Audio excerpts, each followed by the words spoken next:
इस वक्त जो है टर्की के अंदर सुनाई दे रही है। हम बात करेंगे इंडिया और टर्की के बिगड़ते हुए रिलेशनशिप की। बहुत बड़ी खबर आ रही है कि Turkish airline and Indigo airline अपने जो रिश्ते हैं वो सस्पेंड करने जा रहे हैं। मतलब कि इंडिया की तमाम एयरलाइन जो टर्की जा रही हैं वो सस्पेंड हो जाएंगी। ऑलरेडी टर्की का बाइकआउट शुरू कर दिया और साथ साथ इंडिया के अंदर इस वक्त जो है टर्किश ड्रोन की जो है डैब्रिज दिखाई जा रही है और बोला जा रहा है कि ये वो ड्रोन है जो टर्की ने पाकिस्तान को जंग के दौरान दी और पाकिस्तान ने इसका इस्तेमाल भारत के खिलाफ किया। सवाल यहाँ पर यह पैदा होता है कि पाकिस्तान के अंदर 80 से 85 इसराइली ड्रोन आए थे जो कि इंडिया ने पाकिस्तान के अंदर पैनिक फैलाने के लिए लॉन्च किए थे। पाकिस्तान ने तो इसराइल का ऐसा बाइकआउट नहीं किया जिस तरह से इंडिया टर्की का बाइकआउट कर रहा है। अभी भी इस मुद्दा वहीं का वहीं है। अगर इंडिया टर्की का बाइकआउट कर रहा है, अजरबैजान का बाइकआउट कर रहा है, तो $100 बिलियन का इंपोर्ट जो इंडिया चाइना से करता है, अभी तक इंडिया ने चाइना का प्रॉपर्ली बाइकआउट क्यों नहीं किया? $125 बिलियन की ट्रेड वहीं की वहीं है। चेन्नई जो है मेट्रो का प्रोजेक्ट इंडिया ने चाइना को दे दिया है।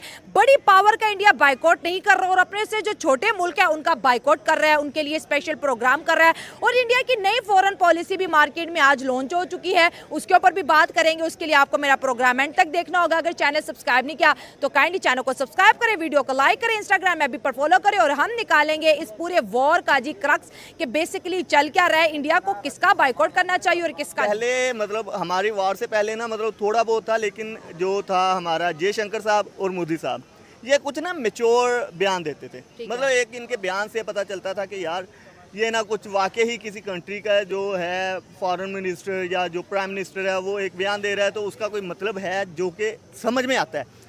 ऑपरेशन सिंदूर के बाद मुझे कुछ ना यूं लग रहा है कि जैसे एकदम से ना इनके हाथ पांव फूल गए हैं और इनको समझ नहीं आ रही कि करना क्या है। मतलब इनकी ना वो हरकतें हो गई हैं जैसे एक मोहल्ले की कोई आंटियां लड़ पड़ती हैं और कोई हाँ ना और आंटियां लड़ने के बाद होते हैं ना कि वो उन्होंने दा मुंडे ने आके फलानी गल की था, इसका मतलब उनके साथ भी बिगाड़ दो। ठीक है, बेसिकली टर्की के खिलाफ सबसे पहले तो ये सोचना चाहिए कि टर्की के खिलाफ इंडिया क्यों बोल रहा है। हाँ। क्योंकि ऑपरेशन सिंदूर इन्होंने किया है, हमने अपना मतलब बुनियाद मरसूस को लेकर निकले हैं। ठीक है, उसके अंदर हमने जो किया था अपना बाकायदा हमने अपने टारगेट्स अचीव किया। उसके बाद टर्की जो था वो हमारे साथ खड़ा था। टर्की ने मतलब ऑफिशियली बयान दिया कि भाई हम पाकिस्तान के साथ हैं। चाइना ने कहा हम पाकिस्तान के साथ हैं, इवन अजरबैजान ने कहा हम पाकिस्तान के साथ हैं। ठीक है, लेकिन आगे हम ये देखते हैं कि इंडिया के साथ दुनिया में वो रशिया के साथ जब से इंडिया पाकिस्तान बना है, पाकिस्तान अमेरिकन कैंप में चला गया था, इंडिया रशियन कैंप में चला गया था। ठीक है, उसके बाद भी रशिया की तरफ से कोई ऐसा बयान नहीं आया। मतलब हम तो बेसिकली इस टाइम अमेरिकन कैंप से निकल चुके हैं। अच्छा, क्योंकि वो हमारे जो पहले वो चला है वार एंड टेरर और फलाना दिमाका, उसके बाद हम अक्लमंद हो गए। हाँ, हम थोड़े से अक्लमंद हो गए, मेच्योर हो गए कि भाई ये नहीं पंगा करना। अमेरिका बिला वजह ही हमारे साथ मतलब ना अमेरिका वो दोस्त है जो कि अच्छा काम करने पे हल्का थप्पड़ मारता है और बुरा काम करने पे ज़्यादा मारता है। ठीक है, और हमें समझ आ गई, हम साइड पे हो गए। लेकिन इंडिया ने जो कहते हैं वो थोड़ा अमेरिका की बातों में आ गए क्योंकि जी मोदी साहब जा रहे हैं और पता नहीं क्या कर रहे हैं, गुलछर्रे उड़ रहे हैं, पूरा जी अमेरिका मोदी साहब के नीचे बिछ रहा है। मतलब ये बताया जाता था, लेकिन अमेरिका के पीछे लग के इन्होंने वो किया और उसके बाद फिर अमेरिका भी साथ नहीं खड़ा हुआ। ठीक है, इंडिया के साथ अमेरिका खड़ा नहीं हुआ, रशिया नहीं खड़ा हुआ, जिनके कैंप में इन्होंने सारी उम्र गुजार दी। सिर्फ और सिर्फ जो हेल्प करने के लिए आया वो आया अपना इजराइल। ठीक है, और पाकिस्तान ने किसी के साथ कोई किसी किस्म की बात नहीं की कि भाईजान रशिया को हम कहें कि भाईजान आपने मतलब इतना उनको असला दिया हुआ है, फ्रांस ने दिया हुआ है और उसके अलावा मतलब दूसरे। मैं आपकी बात को समझने की कोशिश कर रही हूँ। आप ये कह रही हैं कि टर्की ने हमें सपोर्ट किया और इंडिया इस वक्त टर्की के ड्रोन वहाँ पर अपनी मीडिया को दिखा रहा है और कह रहा है कि आपने इसको एनिमी मानना है क्योंकि ये पाकिस्तान के साथ खड़ा है और बड़ा बुरा बोल रहा है टर्की को लेके। ठीक हो गया, टर्की का बाइकआउट भी चल रहा है और टर्की को हज़ारों करोड़ों डॉलर्स का नुकसान भी हो रहा है। आप कह रहे हो कि इजराइल और फ्रांस इस वक्त इंडिया के साथ खड़े थे, उनके राफेल थे, इसराइल के ड्रोन थे, लेकिन हमारी गवर्नमेंट ने तो ना इसराइल के बारे में बोला ना फ्रांस को बोला कि फ्रांस तुमने इंडिया को राफेल क्यों दी और राफेल हमें मारने आए थे तो हम तुम्हारा बाइकआउट करते। मैं इसी बात को कैरी करके लेके जा रहा था। असल बात यह है कि जब मैं यही कहता हूँ कि पाकिस्तानियों ने इतना मेच्योर बिहेव किया है मुझे नहीं पता इंडियन क्यों नहीं उस तरह बिहेव कर रहे। ये कहते हैं कि भाई अगर टर्की इनके साथ खड़ा हुआ है तो ये कह रहे हैं भाई हम इनको बाइकआउट करेंगे, हमारा टूरिज़्म जो है हम वो ख़त्म कर देंगे, हम फलां कर देंगे। भाई टर्की आपके टूरिज़्म के ऊपर नहीं चल रहा। पहली बात ये, टर्की के अंदर आई थिंक 50 लाख के अराउंड पर ईयर आते हैं बंदे, ठीक है। उनमें से आपके मैक्सिमम 2 से 3% लोग जाते हैं, मतलब उनको कितना का आप फ़ायदा दे रहे हो। उसके बाद दूसरी हम अगर बात करते हैं अपना कि टर्की की एक्सपोर्ट है, हाँ वही मैं कहने लगा हूँ कि जो टर्की के साथ आपकी इंपोर्ट एक्सपोर्ट की चीज़ें हैं वो सबसे पहले ख़त्म करो ना। आप ड्रामे नहीं ना करो कि भाईजान ये बाइकआउट करो। उनके आप ड्रोन दिखा रहे हैं कि भाई उनके ड्रोन्स आए। भाई इजराइल के ड्रोन्स आपने चलाए हैं, हमने तो कोई नहीं कहा कि भाईजान हम तो इजराइल को ये कर देंगे, मलियामेट कर देंगे, या हम अपने मीडिया पे प्रोपेगेंडा करवाएं कि भाईजान ये मतलब कि हम जो इजराइल है अब हम इसको नेस्तो नाबूद कर देंगे, या हम कोई इंटरनेशनली कोई ऐसी फ्रांस के पीछे हाथ धो के पड़ जाए। हाँ, तो ऐसा नहीं करना। मतलब फ्रांस ने राफेल दिया भाई, हमने कहा ठीक है आप भी खेल लो हम भी खेल लेंगे।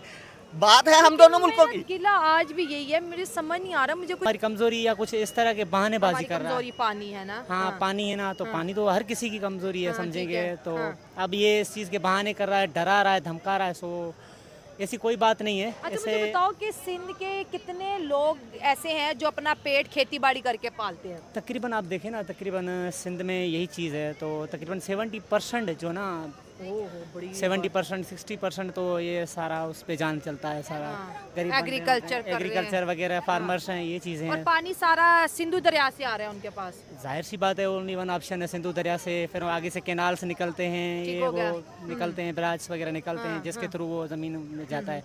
लेकिन जो मेन पॉइंट है, मेन जड़ है जहाँ से आता है वो सिंधु दरिया है। अगर इंडिया ने जो बात बोली और वो सारी ऑडियंस नहीं ऐसी मिल रही, भाई सबसे ज़्यादा तो चाइना एक्टिव रहा है। इंडिया या मोदी साहब चाइना के बारे में क्यों नहीं बोलते?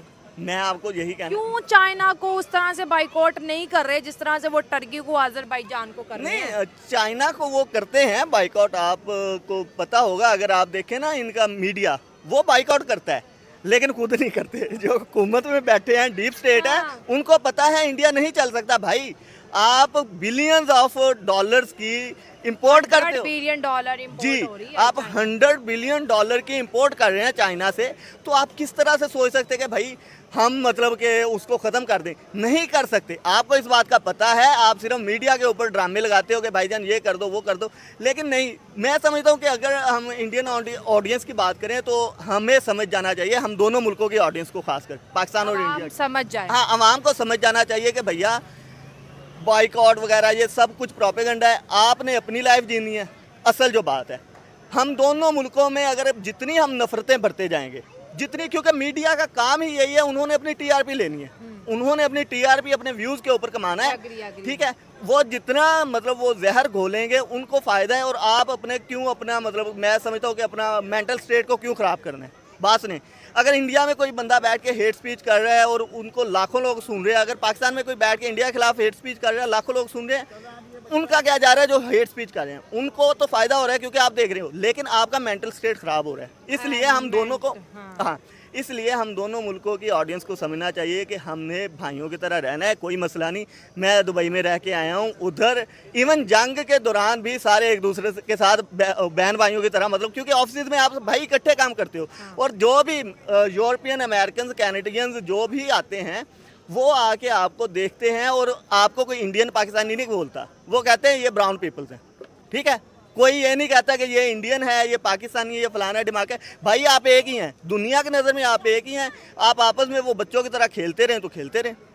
ये सिंध वाले जो ना इस इशू को बड़ा हाईलाइट्स किया हुआ है उन्होंने। सिंध में हाईलाइट हो रहा है हाँ, ना? ये चीज़ें हाईलाइट मतलब हाईलाइट्स हो रहा है, धन्य रोड ये वो ब्लॉग्स वगैरह कर रहे हैं, तो इसका रीज़न आपको पता है, इंडिया ने धमकी दी है कि ये कर देंगे, क्योंकि इंडिया के पास और कोई मतलब ऑप्शन नहीं है। एक तो जंग करेंगे या जंग, भारत और पाकिस्तान के बीच संघर्ष 4 दिन चला। इस दौरान भारतीय वायुसेना ने रणनीतिक तरीके से पूरी और सटीकता पर हमला किया। दोनों जगह भारी नुकसान उठाना पड़ा। रक्षा मंत्रालय से जुड़े सूत्रों ने एएनआई के बातचीत में दावा किया कि 9-10 मई की रात अहम हमला किया गया, जो 10 मई दोपहर तक जारी रहा। इस हमलों ने भारत पाकिस्तान के एयरबेस के निशाना बनाया। इस हमले के जरिए भारत ने पाकिस्तान को साफ संदेश दिया कि हम भारत और पाकिस्तान के बीच संघर्ष 4 दिन चला। इस दौरान भारतीय वायुसेना ने रणनीतिक तरीके से पूरी और भारत और पाकिस्तान के बीच संघर्ष 4 दिन चला। इस दौरान भारतीय दोनों जगह वायुसेना ने रणनीतिक तरीके से पूरी और सूत्रों ने एएनआई के बातचीत में दावा किया कि 9-10 मई की रात अहम हमला किया गया, जो 10 मई दोपहर तक मंत्रालय से जुड़े सूत्रों ने भारत पाकिस्तान के बातचीत में दावा किया कि 9-10 मई की रात अहम हमला किया गया, जो 10 मई दोपहर तक जारी रहा। पाकिस्तान के हमलों ने भारत पाकिस्तान के एयरबेस का निशाना बनाया। इस हमले के जरिए भारत ने पाकिस्तान को साफ संदेश दिया कि हम पाकिस्तान के अंदर घुसकर भी हमला कर सकते हैं और आप कुछ नहीं कर पाएंगे।